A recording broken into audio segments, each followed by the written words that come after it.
It wasn't just an invasion. It was a 5-day erasure of a sovereign peace. How did the gateway to Europe, a nation defined by its neutrality, collapse before the first week of May was out? Why did an empire built on the logic of iron and blood find itself paralyzed by a ghost in a summer dress? And why, among the thousands of steel-clad soldiers, was the most feared name in the Gestapo's files that of a 20-year-old law student? But that was only the surface.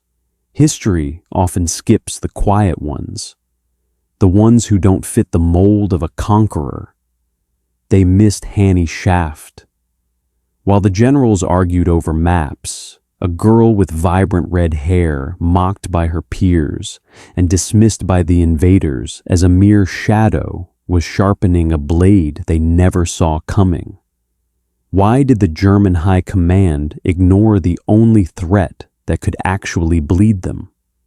The answer wasn't in the classified vaults, but in the hands of a girl who refused to look away. The 10th of May, 1940. The Dutch sky doesn't wake to the sun, but to the rhythmic thrum of the Luftwaffe. At the start, the German strategy is a masterclass in vertical envelopment. They don't hammer at the front door. They drop paratroopers behind the water lines, seizing bridges and airfields before the defenders can even prime their rifles. The Dutch military, reliant on static bunkers and flooded fields, finds itself bypassed. The system fails because it is too rigid to breathe. In the historic center of Rotterdam, the iron logic of the Reich reaches its crescendo. A heavy aerial bombardment turns centuries of architecture into a jagged landscape of brick and bone. The threat is simple: surrender, or Utrecht will be next. The Dutch forces lay down their arms 1 day later. Into this broken silence steps Arthur Seyss-Inquart, the Reich Commissar. He is the personification of the new order, a man who views human beings as entries in a ledger. He begins a series of laws that feel, at first, like mere paperwork. They claim the registration of the Jewish people is for their own safety, because the bureaucratic order of the Reich is, in their minds, the only true protection from chaos. It is a quote of hubris that rings through the halls of The Hague. They believe the Dutch are a practical people who will choose order over their neighbors.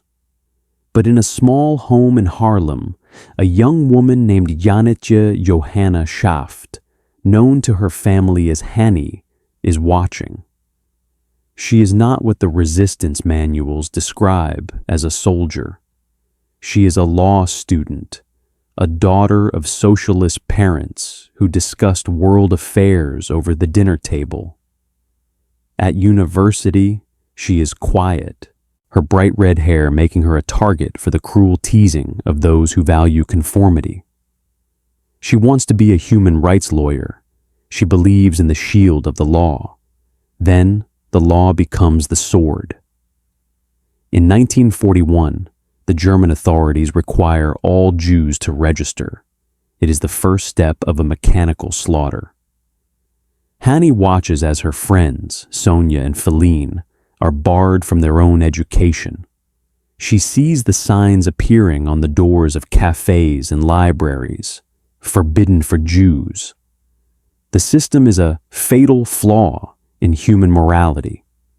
It relies on the assumption that if you take a right away slowly enough, no one will notice the cage until the door clicks shut. Hannie notices. She begins small. She writes for the university paper, her words a friction against the smooth surface of the occupation. She joins a debate group, a gathering of minds where the crystallized arrogance of the Nazi ideology is dissected and discarded. But the Reich does not care about debates. In February, the German forces raid the Jewish quarter in Amsterdam. They arrest 400 men, dragging them toward the camps of Buchenwald and Mauthausen. The Dutch people respond with a strike, the only one of its kind in occupied Europe. For 2 days, the gears of the city grind to a halt. The Nazi response is a hammer. They suppress the strike with a violence that leaves no room for ambiguity. The Yellow Star of David becomes mandatory. To be seen without it after the 5th of May is a death sentence. Everyone knows what Mauthausen means. It is not a prison. It is a destination with no return.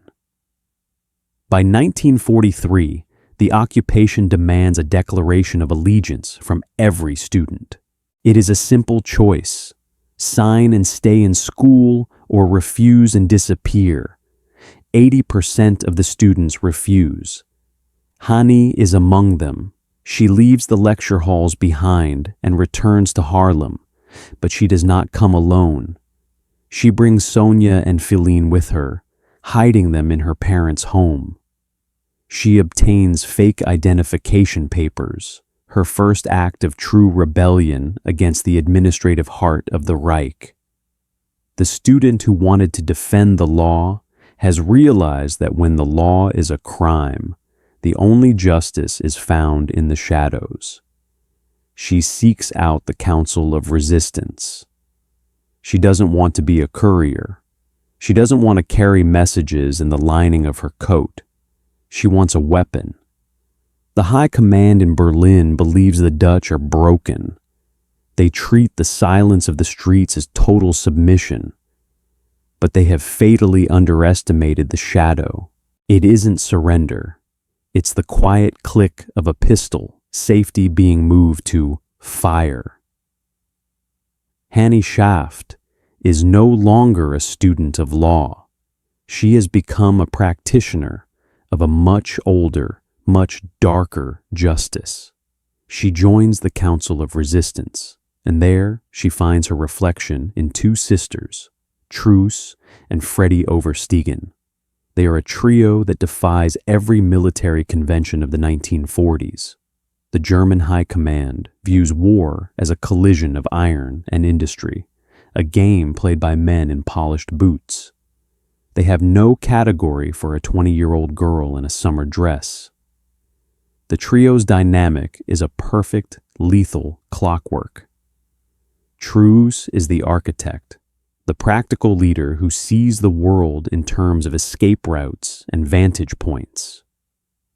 Freddie, the youngest, is the scout, a fierce, feminine shadow who maps the terrain. And Hannie, she is the intellectual core. She is the one who understands that to destroy an occupation, you must first dismantle its sense of security. They don't just sabotage railways or steal identification papers. They engage in a tactic that the Nazi officers drunk on their own perceived invincibility never see coming. It is a simple, visceral trap. The girls go to the taverns. They find the high-ranking officers, the men responsible for the deportations, and they smile. They offer the one thing these men crave more than power, a moment of intimacy. They lure them into the woods, under the canopy of ancient oaks where the light filters through like dust in a cathedral. The officers follow, laughing, believing they are the hunters. They treat the quiet Dutch countryside as their personal playground, a conquered garden where the rules of war have been replaced by the rights of the victor. But the woods have a different master. In the heart of the greenery, the laughter stops. Hannie doesn't hesitate. She has learned the mechanism of the ambush. To the Reich, a kill is an artillery strike. To Hannie, it is the sharp, metallic snap of a pistol slide. The weapon is small, easily hidden in a pocket, but at 3 paces, it is as final as a guillotine. The SS patrol leaders scoff at the idea of a female threat. They believe their uniforms are armor, that the lesser people of the Netherlands are too broken to bite back. They treat the silence of the trees as a sign of submission, but they have made a fatal error. The silence isn't surrender. It's the vacuum created by a girl who has already pulled the trigger. Before they can even reach for their holsters, the world tilts. The scent of pine is replaced by the bite of cordite, and the invincible lie face down in the dirt. Hannie becomes a ghost story told in the barracks. The girl with the red hair. She is now on the Nazis' most wanted list. Adolf Hitler himself, a man obsessed with symbols, reportedly orders her capture. The irony is suffocating. The leader of a global empire is preoccupied with a single law student from Haarlem. Before every mission, Hannie performs a strange, defiant ritual. She applies mascara. She paints her lips a bold, sharp red. She styles her hair until it glows like an ember in the twilight. When Truce asks her why she bothers with such things in the face of death, Hannie's voice is calm, devoid of the tremor of fear. "I want to die clean and beautiful," she says. It is a micro scene of pure resistance. In a system designed to strip her of her humanity, to turn her into a number or a corpse, she chooses to remain an individual. She will not be a victim of the black box of the war. She will be the author of her own ending. The trio moves through the city like a fever. They target the collaborators, the Dutch baker who trades names for extra flour, the hairdresser who whispers secrets to the Gestapo, the police officers who have traded their badges for the swastika. Among these targets is Willem Zirkzee, a Nazi police officer. To the system, he is a vital cog in the machinery of control. To Hannie, he is a tumor that must be excised. But even a ghost has a heart. Hannie finds a partner in the resistance, a man named Jan Boonkamp. He is charismatic, a founder of the underground movement, and a man who moves with the same quiet gravity as she does. In the middle of a world being torn apart, they find a fragile, stolen kind of love. It is the human spirit refusing to be crushed by the massive weight of the occupation.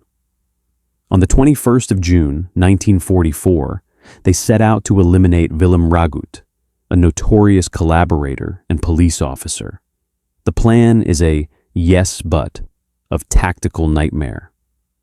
They find him on his bicycle. Hannie fires first, the bullet striking Ragut in the back. It should be over. But the machine of death is never predictable. Ragut is hit, but he is not down. In his dying reflex, he turns and fires. The bullet catches Jan in the stomach. The scene slows to a crawl. The sound of the bicycle's spinning wheel. The smell of damp pavement. The realization that the perfect strike has fractured.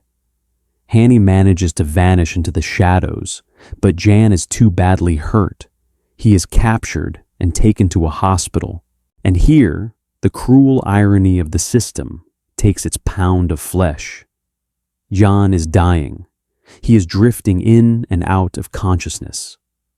The nurses at his bedside aren't healers. They are Dutch Nazis pretending to be resistance workers. They speak to him in the hushed, comforting tones of allies. They ask for the names of his friends so they can protect them. In his final, delirious moments, Jan gives them the one thing they've been hunting for years. He gives them Hannie's name. He gives them her address. A week later, the Nazis raid her parents' home. They don't find Hannie, so they take her mother and father instead. They send them to a concentration camp, a move designed to draw the red-haired girl out of the dark. Hannie is shattered. She is an underdog who has played the game of the giants, and now the giants are stepping on the people she loves. She nearly turns herself in, the weight of the guilt more suffocating than the Gestapo's noose. But the resistance commanders intervene. They order her into hiding. For months, the girl with the red hair disappears. The Gestapo believes they have won. They think the system has finally digested the anomaly. They treat her absence as a victory for their fatal flaw strategy: take the family, break the spirit. But while they toast to their success, a woman with jet black hair and thick wire-frame glasses is walking through the streets of Haarlem. She carries a pistol. She carries a stack of illegal newspapers. Hannie has not quit. She has only evolved. The ghost in the machine has changed its shape. The experts in Berlin are looking for a redhead. They are looking for the girl from the files. They are scanning the crowds for a flash of fire. They are so focused on the image they have created that they are blind to the reality standing right in front of them. Arrogance has a blind spot. The Reich believes that once you solve a problem, it stays solved. They have filed Hannie Schaft under neutralized. They believe their administrative grip is absolute. But the black-haired girl is already at the gates. It's March 21, 1945. The war is a dying beast, its ribs showing, its breath ragged. Everyone knows how this ends. The Allied forces are already hammering at the borders of the Reich.